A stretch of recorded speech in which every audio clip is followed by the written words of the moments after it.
Transformative justice is often a little bit more energy intensive because it requires you to do a much deeper dive, but the results that you're going to produce are much more powerful.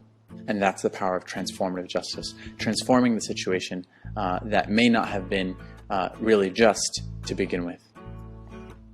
One important thing about transformative justice is that it seeks to take us out of the victim triangle. The victim triangle you may have heard of, where there is a victim, there is a oppressor or a perpetrator, and then there is the hero or the savior. Unfortunately, this victim triangle has been found through a lot of psychological and sociological study to really leave everyone losing.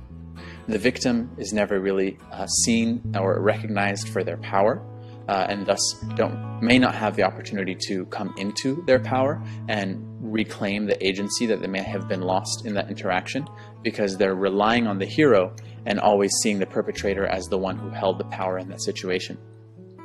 The perpetrator may be dehumanized in the process, and though the focus is often meant to be kept on the victim, it's important to also recognize the humanity of all characters in the story.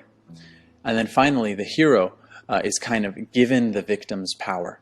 And so that hero very often becomes a perpetrator later in the story because all of the power has been relinquished to that person. So it's kind of a mess, no one wins. So transformative justice really sees that, yes, if there's someone who has experienced more harm than others, they should be centered in that process.